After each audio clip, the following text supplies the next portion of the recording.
নমস্কার, বাংলা বার্তা থেকে বলছি সন্ময় বন্দ্যোপাধ্যায়। কার বুদ্ধিতে গিয়েছিলেন দিল্লি? কার বুদ্ধিতে গিয়েছিলেন দিল্লি? আর দিল্লি যাত্রাটা প্রথমে বাতিল করেছিলেন কার বুদ্ধিতে? খবরটা পেলাম। বিশেষ বিশেষ বিশেষ তৃণমূল বিট কভার করেন তৃণমূলের ঘরের ভেতরের সাংবাদিক। সেই মানুষটির সঙ্গে আজকে অনেকক্ষণ সময় কাটিয়ে খবরটা তার কাছ থেকেই পেলাম যে ভাইপো এসে দিল্লি থেকে পিসিকে বুঝিয়েছিলেন, চলো গিয়ে ওখানে অন্তত বয়কট করে বেরিয়ে এসো, তাহলে অল ইন্ডিয়া মিডিয়া তোমাকে একটা কভারেজ দেবে এবং সেই কভারেজটা এই মুহূর্তে তৃণমূল কংগ্রেসের ভীষণ এসেনশিয়াল।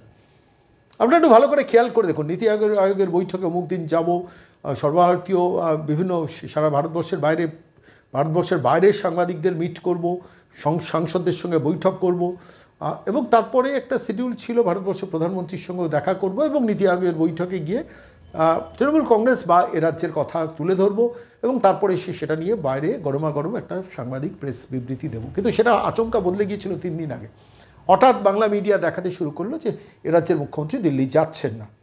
তখন আমরা বলেছিলাম যে দিল্লি যাচ্ছেন না, কিন্তু শেষ মুহূর্তে যেতে পারেন যদি ভারতবর্ষের প্রধানমন্ত্রীর একটা অ্যাপয়েন্টমেন্ট পেয়ে যান। কিন্তু তার মধ্যে জল গড়ায় সংসদ চলাকালীন, যখন সংসদ ইন ফুল সুইং, সেই সময় ভাইপো ব্যাক করেন এবং ভাইপো ব্যাক করেন শুধু না, পিসিকে বোঝান যে তুমি চলো, গিয়ে ওখানে একটা ফুটেজ নিতে হবে, একটা মাইলেজ নিতে হবে। এবং রাজ্যের মুখ্যমন্ত্রী মাইলেজ বা ফুটেজ নিতে ভালোবাসেন, কেন অল ইন্ডিয়া পার্সপেক্টিভে এখন তৃণমূল কংগ্রেস ইররিলেভেন্ট হয়ে গেছে, কংগ্রেস 99টা আসন পেয়ে গেছে। ফলে এই পরিস্থিতিতে রাজ্যের মুখ্যমন্ত্রীও চিন্তা করলেন যে এই পরিস্থিতিতে দাঁড়িয়ে ওর ভেতরে একটা নাটক হইচই করে বেরিয়ে এসে একটা সাংবাদিক বিবৃতি দিলে বোধহয় প্রচুর মাইলেজ পাওয়া যাবে, প্রচুর ফুটেজ পাওয়া যাবে এবং মানুষ প্রচুর আমার কথা শুনবে। এইটা পরিকল্পনা করে শেষ পর্যন্ত কিন্তু ভাইপো পিসিকে সঙ্গে নিয়ে গেলেন। আপনার খেয়াল করে দেখবেন, ভাইপো পিসিকে পাঠিয়ে দিতে পারতেন, পাঠাননি। ভাইপো রাজ্যের মুখ্যমন্ত্রীর সঙ্গে একই ফ্লাইটে দিল্লি গেলেন এবং শুধু গেলেন না, পরের দিন নীতি আয়োগের বৈঠক বয়কট করে যখন বেরিয়ে এলেন, বেরিয়ে আসার পর প্রেস বিবৃতি দেওয়ার পর ভাইপো সঙ্গে করে নিয়ে রাজ্যের মুখ্যমন্ত্রীকে ফিরলেন। আমার একটা অ্যাজাম্পশান আছে, দেখুন এটা আমি কোনো কারোর কাছ থেকে খবর পাইনি। পিসি ভাইপোর এটা নিয়ে বেশ বাগ্বি সংবাদ হয়েছে। তোর কথা শুনে আমি গেলাম, আজকে এইভাবে বেইজ্জতটা হলাম, তোর কথা শোনার ফলে আমি বেইজ্জতটা হলাম। তার থেকে না যাওয়াটাই ভালো ছিল। ঘরও পুড়লো, বাইরেও পুড়লো, বাইরের ঘরটাও পুড়লো, উঠোনও পুড়লো। ইন্ডিজোটের মধ্যে অবস্থা কাহিল হলো, ওদিকে এনডিএ বা বিজেপির কাছেও আমার পরিস্থিতি খারাপ হলো। হয়তো এই ঝগড়াটা হচ্ছে ভাইপো পিসির মধ্যে, হওয়াটা খুব স্বাভাবিক, অস্বাভাবিক কিছু নয়। কেন আলটিমেটলি গিয়েছিলেন দিল্লি ভাইপোর কথায়। সেটা মোটামুটি যারা সাংবাদিক এই লাইনে কভার করেন, তৃণমূল কংগ্রেসের ঘরের সাংবাদিক বলে যারা পরিচিত, আমি তাদেরই একজনের কাছ থেকেই তথ্যটা পেয়েছি বলে আজকে বাংলা বার্তা এটা দিয়ে শুরু করলাম। কিন্তু মমতা কিন্তু খুব মারাত্মক বিপদের মধ্যে পড়লেন। কেন বলছি আমি আপনাকে বলি, একটু ব্যাখ্যা করে দিই। আমি বারবারই বলছি যে মমতা যে মিথ্যা কথা বলেছেন, সম্পূর্ণ তো মিথ্যা কথা বলেছেন। সর্বভারতীয় মিডিয়া বিশ্বাস করতে শুরু করেছে। সারা ভারতবর্ষের যে কোনো প্রান্তের সাংবাদিকদের ডেকে ডেকে, যেসব মুখ্যমন্ত্রীরা নীতি আয়োগের বৈঠকে ছিলেন তাঁরা ডেকে ডেকে সাংবাদিকদের বলেছেন রাজ্যের মুখ্যমন্ত্রী, পশ্চিমবঙ্গের মুখ্যমন্ত্রী মিথ্যা কথা বলেছেন। আমরা সবাই 7 মিনিট করে সময় পেয়েছিলাম, বিপ হয়েছে, তারপর আমরা 30 সেকেন্ড, 45 সেকেন্ড, 1 মিনিট আমরা এক্সট্রা বলার সুযোগ চেয়েছি এবং পেয়েছি এবং সেইটুকু কভার করে আমার বক্তব্য শেষ করেছি। আর মমতা বন্দ্যোপাধ্যায়কে বেল থামিয়ে দেওয়া হয়নি, স্টপ দ্য বেল করা হয়নি, যেটা মমতা বন্দ্যোপাধ্যায় বাংলার মিডিয়াকে খাইয়েছেন। স্টপ দ্য বেল হয়নি, প্রত্যেকেই বলছেন। সারা ভারতবর্ষে প্রায় সমস্ত মুখ্যমন্ত্রী যারা নীতি আয়োগের বৈঠকে ছিলেন তারা কিন্তু এটা বলেছেন। একনাথ সিন্ডের কথা শুনছিলাম, হেমন্ত বিশ্ব শর্মার কথা শুনছিলাম, নির্মলা সীতারামনের কথা ছেড়ে দিন, বিবিআর সুব্রমণিয়াম সিইও নীতি আয়োগে তার কথা শুনলাম এবং দিল্লির যে সাংবাদিকরা নিজেদের মধ্যে আলোচনা করে সেই সাংবাদিকদের মুখেও শুনলাম। আজকে টেলিফোন করেছিলাম, পরিষ্কার বললেন যে কেউ মমতা বন্দ্যোপাধ্যায়ের কথা বিশ্বাস করেনি। মমতা বন্দ্যোপাধ্যায় একটা নাটক করবেন বলে গেছেন, আর তার আগে ওই রাজদীপ স্যারদের সেই ফাঁস করে দিয়েছেন যে উনি বৈঠক বয়কট করবেন। ফলত আলটিমেটলি স্ক্রিপ্ট তৈরি অনুযায়ী গেছেন, এটা মিডিয়া বিশ্বাস করেছে, এমনকি ইন্ডিজোটের শরিকরাও বিশ্বাস করেছে। মমতার কোথায় ক্ষতি আমি বলবো, আমি দুটো তথ্য আপনাদের কাছে দেব। যে দেখুন, দীর্ঘদিন কংগ্রেসে একটা সময় আমি ছিলাম, কংগ্রেসের যারা এআইসিসির মেম্বার বা অল ইন্ডিয়া কংগ্রেসেও খুব প্রাসঙ্গিক সেসব লোকের সঙ্গে আমার টুকটাক পরিচয় আছে, যোগাযোগ আছে। আমি তাঁদেরই ফোন করেছিলাম একজনকে। প্রথমে বলতে চাননি, বললেন যে কংগ্রেস মজা দেখছে। আমি প্রশ্ন করলাম, জয়রাম রমেশ তাহলে একটু সমব্যথী হলেন কেন? বলে না, ওই অধীর রঞ্জন চৌধুরী যে বাইটটা দিয়েছেন আপনি শুনেছেন? হ্যাঁ শুনেছি। অধীর রঞ্জন চৌধুরী যে বাইটটা দিয়েছেন সেটাই অফিসিয়াল কংগ্রেসের বাইট এবং অধীর রঞ্জন চৌধুরী খুব অ্যাগ্রেসিভলি বলেছেন যে পশ্চিমবঙ্গের মমতা বন্দ্যোপাধ্যায় স্ক্রিপ্ট তৈরি করে নাটক করতে ওখানে গিয়েছিলেন, নাটক করে বেরিয়ে এসেছে। আপনার ভাবার কোনো কারণ নেই অধীর রঞ্জন চৌধুরী পশ্চিমবঙ্গে বসে মমতা বন্দ্যোপাধ্যায় সম্বন্ধে নীতি আয়োগের বৈঠক বয়কট বয়কট করার সংক্রান্ত ব্যাপারে যে ব্যঙ্গ করেছেন, বিদ্রুপ করেছেন এবং খুল্লাম মমতা বন্দ্যোপাধ্যায় যে মিথ্যা কথা বলেছেন সেটা যে বলেছেন, এটা কোনো ভাবার কারণ নেই যে অধীরবাবু নিজে থেকে বলেছেন। অধীরবাবু দিল্লির সিগন্যাল পেয়ে তবে অধীরবাবু এটা বলেছেন। আর তাহলে জয়রাম রমেশ কেন একটু সমব্যথী হলেন যে মমতা বন্দ্যোপাধ্যায়ের সঙ্গে যেটা করা হয়েছে সেটা ঠিক না? তো সে ভদ্রলোকের উত্তরটা ছিল সিম্পলি এই, মানে আমি নামটা বলছি না কেন, দীর্ঘদিন তার সঙ্গে আমার পরিচয় ছিল, সম্পর্ক ছিল, টেলিফোন করাতে একটু বিব্রতই হচ্ছিলেন, কিন্তু যাই হোক কথাতে বললেন জয়রাম রমেশকে দিয়ে ওটা একটু প্রলেপ দেওয়া হয়েছে। আপনি কারোর হাতে ছুরি দিয়ে কেটে দিলেন, ব্লেড দিয়ে কেটে দিলেন, তারপর একটু ডেটল দিলেন। তো জয়রাম রমেশের কথাটা হচ্ছে প্র্যাকটিক্যালি মমতা বন্দ্যোপাধ্যায়কে ডেটল দেওয়া হলো। মমতাও বোঝেননি কি? বুঝেছেন? আমার নিশ্চিত মনে হয় বুঝেছেন।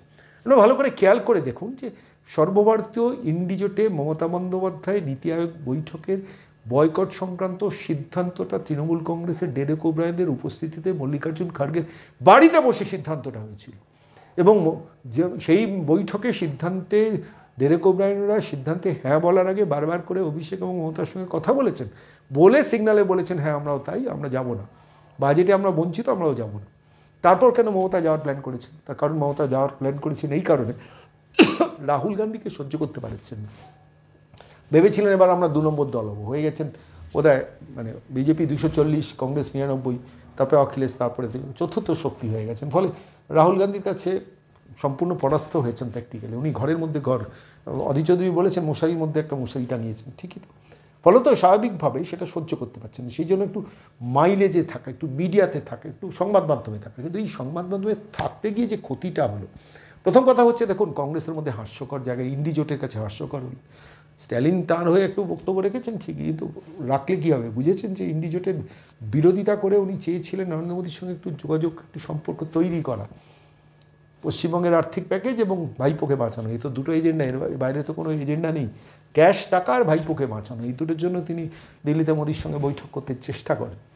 খেয়াল করে দেখুন এবার কিন্তু নরেন্দ্র মোদী বৈঠকে রাজি হলেন না। যদি রাজি হতেন মমতা বন্দ্যোপাধ্যায় ফিরতেন না। যেদিনকে ওই রাষ্ট্রপতি ভবন থেকে নীতি আয়োগের বৈঠকে 12:30টার সময় বেরিয়ে এলেন, বেরিয়ে এসে রাষ্ট্রপতি ভবন থেকেই শুনলাম সরাসরি চলে গেছেন দিল্লির এয়ারপোর্টে, সেখান থেকে গিয়ে ফ্লাইট ধরে, স্পেশাল ফ্লাইট ধরে কলকাতায় ব্যাক করেছেন। বিধানসভার নাম করে সিইওকে বলেছেন আমি আগে বলতে চাই, কিন্তু আদতে বিধানসভার জন্য শটান তিনি বাড়িতে ফিরেছেন, যা খবর আমরা পেয়েছি। তো প্রশ্নটা হলো যে একজন ভদ্রমহিলা, যে ভদ্রমহিলা দিল্লিতে 1 ঘন্টা অতিরিক্ত থাকতে চাইলেন না, তার কারণ সারা ভারতবর্ষর মিডিয়া তাকে ছেঁকে ধরবে, প্রশ্ন করবে, একের পর এক মুখ্যমন্ত্রীরা মমতা বন্দ্যোপাধ্যায় দিল্লিতে থাকলেই বলতে শুরু করবেন যে Mamata Bandyopadhyay is a liar, তিনি মিথ্যা কথা বলেছেন। শুনতে ভালো লাগে বলুন তো? একদিকে হচ্ছে এনডিএর মধ্যে থেকে এই ভূমিকা, নির্মলা সীতারামনের স্টেটমেন্ট, বা পিআইবি ফ্যাক্ট চেকিংয়ের নামে মমতা বন্দ্যোপাধ্যায়কে প্র্যাকটিক্যালি মিসলিডিং বলেছেন, বকলমে যেটা লায়ার বলেছেন, এবং তারপর নীতি আয়োগের সিইও পর্যন্ত প্রেস কনফারেন্সে কীভাবে ধুয়ে দিলেন মমতাকে। আলটিমেটলি যেটা হলো যে এই অ্যাগ্রেসিভ বিজেপিকে মমতা দেখতে তৈরি ছিলেন না। মমতা ভেবেছিলেন বিজেপি চুপচাপ এই কিলচর ঘুষিগুলো হজম করবেন। আমি গতকালই আপনাদের বলেছি 240 পাওয়া বিজেপি কিন্তু বাউন্স ব্যাক করছে, এটা কিন্তু নতুন ইন্ডিকেশন। কতদিন করবেন আমি জানি না, 303 পেজে বাউন্স ব্যাকটা করেনি, এবারে কিন্তু 240-এ করছে। এটা কিন্তু মমতার মারাত্মক ক্ষতি। কেন বলুন তো? একে তো ইন্ডির জোটের কাছে বেইজ্জত হলো, ইন্ডির জোটকে মোটামুটি ইন্ডির পিন্ডি চটকে দিয়েছেন, নীতিশ কুমারকে কনভেনার হতে না দিয়ে মল্লিকার্জুন খাড়গের নাম প্রপোজ করার সময়, আপনাদের যদি মনে থাকে, যার জন্য নীতিশ কুমারের বেরিয়ে যাওয়াটা কংগ্রেস কিছুতেই মেনে নিতে পারেননি। বুঝেছেন যে এটা মমতা বন্দ্যোপাধ্যায়ের খেলা, এবং খেলে বিজেপির কাছে একটু ভালো হওয়ার চেষ্টা করলেন, এবং ফলত আলটিমেটলি সেই সময় থেকে মমতার গ্রহণযোগ্যতা, বিশ্বাসযোগ্যতা ইন্ডি জোটের মধ্যে একদম তলানিতে চলে গিয়েছিল। আর ঠিক এই সুযোগে ভাইপোর বুদ্ধিতে ওই নীতি আয়োগের বৈঠকে যোগ দিয়ে একটা ব্ল্যাকমেলিংয়ের পলিটিক্সটা করতে গিয়েছেন। বেরিয়ে এসে আমাকে বলতে দেওয়া হয়নি, তারপরে মোদিজি ডাকবেন, কি বলা হয়নি তোমার বলো, তুমি আমার সামনে এসে বলো, এবং তখন গিয়ে বলা যে আমাকে একটু ক্যাশ টাকা দিন, রাজ্য ভাড়েমা ভবানী, আর একটু ভাইপোকে বাঁচান, আর এদিকে দিয়ে ভাইপোকে বিরক্ত করবেন না, যা করেছেন। এইটা তো বলা, সেটা কিন্তু মোদি দিলেন না। আপনি ভালো করে খেয়াল করে দেখুন, যেদিন নীতি আয়োগের বৈঠক হলো তারপর থেকে 2 দিন টানা মোদি, অমিত শাহ, জেপি নাড্ডা বিজেপি শাসিত রাজ্যের সমস্ত মুখ্যমন্ত্রী, উপমুখ্যমন্ত্রীদের নিয়ে টানা 2 দিনের বৈঠক করছে। সেখানে দাঁড়িয়ে পশ্চিমবঙ্গের মুখ্যমন্ত্রীকে স্পেসই দিলেন না, টাইমই দিলেন না। কতটা অসম্মানজনক বলুন তো? আমি বলছি, একদিকে বিজেপির থেকে হিটব্যাক, দ্বিতীয়ত বিজেপির থেকে অবজ্ঞা উপেক্ষা, তৃতীয়ত বিজেপি অনেক নম্বর দিয়ে ফেলেছে, কেন্দ্রীয় বিজেপি সেটা বুঝেছে, এবার একটু বাউন্স ব্যাক, একটু কাউন্টার, একটু পাল্টা স্টেটমেন্ট, মিথ্যে কথা বলছেন সেটা লোককে ধরিয়ে দেওয়া, আর তারপর সময় না দেওয়া। ভারতবর্ষের প্রধানমন্ত্রী 3 দিনের মধ্যে সময় দেন বিভিন্ন রাজ্যের মুখ্যমন্ত্রীকে।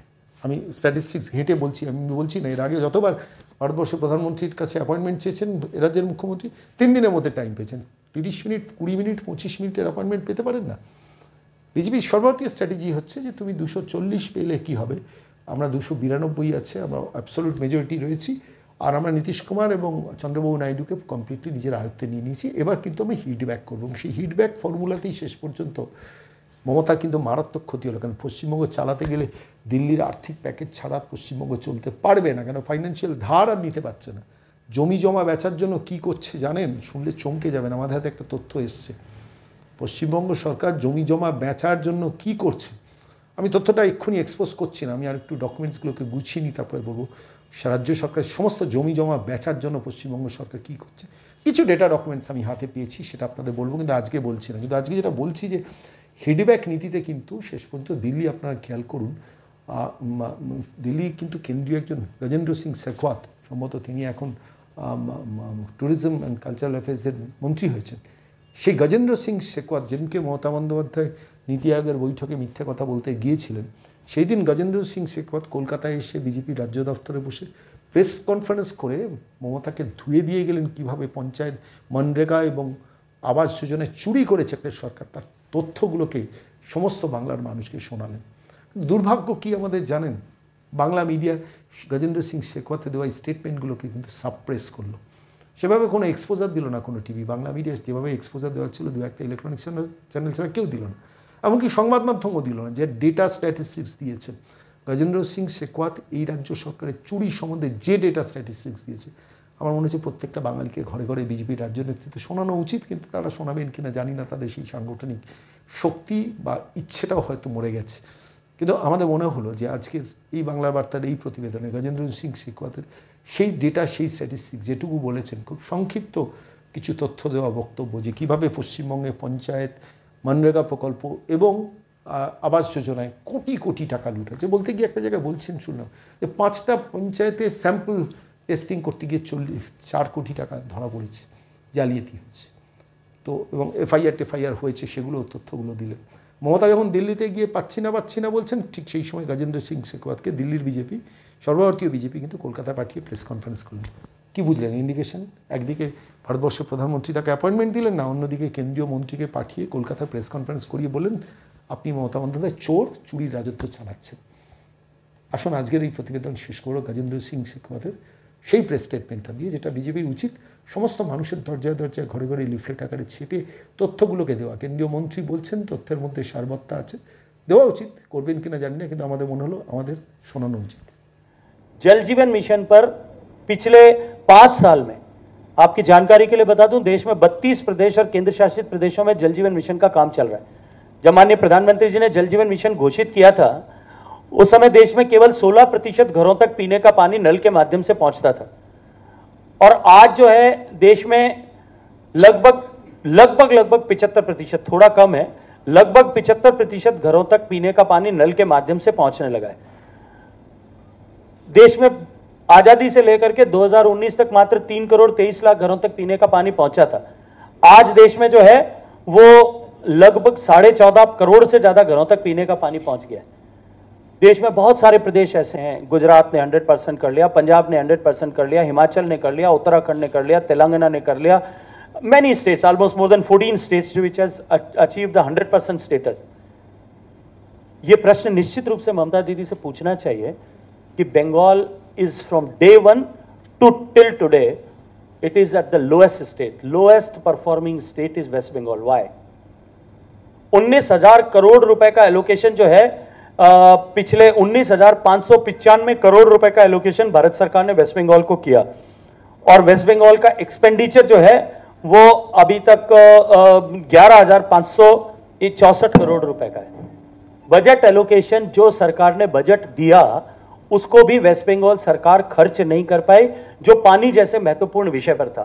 मैंने एक दिन ये प्रश्न किया था, तो मुझे एक टीएमसी पार्टी के नेता ने लोकसभा में बाहर खड़े होकर के कहा कि हमने जब शुरू किया था तब हमारा स्टार्ट बेस सबसे लोएस्ट था, इसलिए हम अभी भी पीछे। तो मैंने उनको तुलना करते हुए बताया कि उत्तर प्रदेश और वेस्ट बंगाल की सिचुएशन एकदम एब्सोल्युटली आइडेंटिकल थी। उत्तर प्रदेश ने भी जब शुरू किया था तब less than 1% house hold tap coverage था, और वेस्ट बंगाल में भी लगभग 1.5% के आसपास हाउस होल्ड कवरेज था। उत्तर प्रदेश को 2,50,00,000 घरों तक पानी पहुंचाना था, वेस्ट बंगाल को 2,25,00,000 घरों तक पानी पहुंचाना था। उत्तर प्रदेश आज के समय में national average 74 point some percentage है, उत्तर प्रदेश का जो है कवरेज जो है वो 80% से बाहर है, और West Bengal is still struggling to achieve 50% status. Why? So this is the प्रश्न। किसी के ऊपर, दूसरों के ऊपर कीचड़ उछालने से पहले अपने गिरेबान में झांक करके ममता दीदी को अवश्य देखना चाहिए। जो देश की सरकार का टोटल रेवेन्यू रिसीव्ड होता है, चाहे वो IGST के माध्यम से आए, कस्टम ड्यूटी के माध्यम से आए या इनकम टैक्स के माध्यम से, मेजर 3 वर्टिकल्स पे रिसीव भारत सरकार की होती है।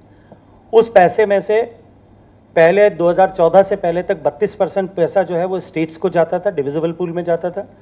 अब 14वें वित्त आयोग की रिकमेंडेशन के बाद में 42 + 5%, 47.5% it goes to the states kitty out of the total divisible pool.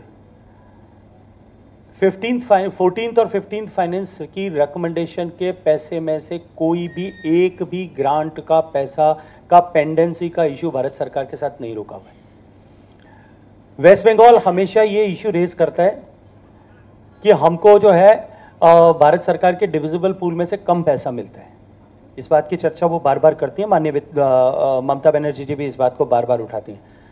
जो पैसा मिलता है उसका जो 15th फाइनेंस कमीशन का पैरामीटर्स बने हुए हैं, वो स्टेट्स की किटी जो है, with in the state kitty, जो स्टेट का हिस्सा, किसी एक पर्टिकुलर स्टेट का हिस्सा जो डिसाइड होता है, वो पॉपुलेशन के बेस पे, परफॉर्मेंस के बेस पे और फॉरेस्ट कवरेज, इन 3 मेजर जो है वर्टिकल्स हैं। इसके अलावा भी अन्य पैरामीटर्स हैं, पर इन 3 मेजर पैरामीटर्स पर डिसाइड होती हैं। अब वो निर्णय तो फाइनेंस कमीशन का निर्णय है, सब राज्यों के लिए बराबर सोच करके लिए उन्होंने निर्णय किया, भारत के संतुलित विकास के लिए उन्होंने निर्णय किया है। अगर ममता बनर्जी जी को लगता है तो उनको 15th फाइनेंस कमीशन तो खत्म होने वाला है, अब तो 16वां वित्त आयोग स्थापित हो गया है, ऑलरेडी इन प्लेस, उसके सामने अपना प्रेजेंटेशन करना चाहिए। जहां तक नरेगा का विषय है, नरेगा और प्रधानमंत्री आवास योजना, इन 2 विषय में कॉम्प्लिकेसी है। इन 2 में व्यापक भ्रष्टाचार हुआ, और उस भ्रष्टाचार के चलते हुए अनेक लोगों के खिलाफ यहाँ एक छोटी सैंपल जांच भारत सरकार ने की थी, जिसमें करोड़ों रुपए की अनियमितता पाई गई। उसमें 56 से ज्यादा लोगों को सस्पेंड करना पड़ा, उसमें 9 से ज्यादा FIR दर्ज हैं, उसमें अनेक अधिकारियों के खिलाफ जो है डिपार्टमेंटल इंक्वायरीज इनिशिएट हुई हैं, और उसमें 44 करोड़ की रिकवरी जो है एक सैंपल सर्वे में, कुछ 5, 6, 7 पंचायतों के सैंपल सर्वे में ये पाया गया। जो ये भ्रष्टाचार हुआ उस पर संपूर्ण कार्रवाई करके उसको लॉजिकल एंड पर ले जाएं, और इस तरह के सारे जगह पर हुए कामों की फिजिकल जांच करें, उसके बाद पैसा दिया जाएगा। क्या भारत सरकार के द्वारा इस तरह की शर्त लगा करके जनता की, आपकी, मेरी, सबकी टैक्स की कमाई के पैसे का सदुपयोग हो, वो तोलाबाजी में खर्च न हो, वो भ्रष्टाचार की भेंट न चढ़े, सरकार के संसाधनों के कस्टोडियन के रूप में सरकार को जनता के पैसे का सदुपयोग हो, इसके लिए इस तरह के प्रतिबंध लगाना चाहिए या नहीं, ये प्रश्न मैं आपसे करता हूं। अभी आप सब लोगों ने कुछ चर्चा की थी कि जो है ममता बनर्जी ने इस तरह का आरोप लगाया है, आदरणीय मुख्यमंत्री जी ने, कि वेस्ट बंगाल को उनके हिस्से का पैसा नहीं मिल रहा है। मैं कुछ आंकड़े और आपके सामने शेयर करना चाहता हूं।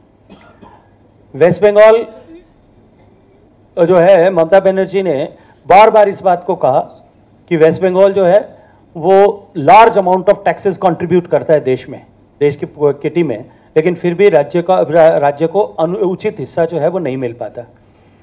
मैं आपकी जानकारी के लिए बता दूं कि वेस्ट बंगाल की पॉपुलेशन देश की 7.5% है कुल पॉपुलेशन का, और वेस्ट बंगाल का जो कंट्रीब्यूशन इनटू जीएसटी, सरकार तो स्टेट का पैसा ही देती है, एक स्टेट का जो जीएसटी कलेक्शन होता है, यहाँ पे जो आप लोग जो कुछ भी खरीदते हो उसका जो जीएसटी कलेक्शन होता है, that amount comprises in the year 23-24 में it was 62,613 crore rupees total GST collection in West Bengal.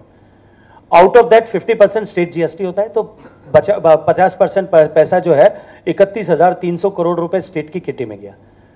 बचे हुए 50% पैसा जो गवर्नमेंट ऑफ इंडिया के पास जाता है, उसमें से 47%, जैसा मैंने कहा, 42% स्टेट ग्रांट में वापस चला जाता है, घूम के वेस्ट बंगाल में आता है, या अन्य प्रदेशों में जो आ जाता है, राज्य के प्रदेशों की किटी में जाता है। 5% पंचायती राज्यों में डिस्ट्रीब्यूट हो जाता है। भारत सरकार के पास में उस पूरी किटी में, यूनियन किटी में जो पैसा बचता है दैट इज 19,000 करोड़ रुपीस। और उसके अगेंस्ट में भारत सरकार ने पिछले टोटल कलेक्शन जो भारत सरकार का है 15,23,000 करोड़ रुपए, उसके अगेंस्ट में वेस्ट बंगाल का कंट्रीब्यूशन इज ओनली 4.11%। और 4.11% कंट्रीब्यूशन होने के बावजूद भी भारत सरकार जो स्टेट वाइज डायरेक्ट टैक्सेस इकट्ठा होता है, अगर हम इनकम टैक्स और कस्टम्स की भी, इस इनकम टैक्स की भी बात करें तो स्टेट वाइज डायरेक्ट टैक्सेस जो भारत सरकार का इकट्ठा होता है साल का 16,26,000 करोड़ रुपया, उसके अगेंस्ट में बंगाल का कंट्रीब्यूशन जो है वो 56,000 करोड़ रुपए के आसपास है। So it is less than 3.5%, it is somewhere 3.46%। जबकि सेंट्रल गवर्नमेंट भारत के सरकार की किटी के टोटल डिविजिबल पूल में से 7.53% पैसा वेस्ट बंगाल को देती है। डायरेक्ट टैक्सेस में वेस्ट बंगाल का कंट्रीब्यूशन 3.46% है। इनडायरेक्ट टैक्सेस में वेस्ट बंगाल का कंट्रीब्यूशन, जो जीएसटी में वेस्ट बंगाल का कंट्रीब्यूशन 4.11% है, and government of India is providing 7.53% to the West Bengal, looking towards its need. और जो है डिवोल्यूशन ऑफ टैक्सेस में और ग्रांट इन एड, अगर मैं सबको जोड़ दूं तो भारत सरकार की किटी का 8.51% पैसा जो है वो वेस्ट बंगाल को मिलता है। अब ये आरोप कहां तक जायज है कि वेस्ट बंगाल को बहुत ज्यादा टैक्स देते हुए भी कम पैसा मिल रहा है?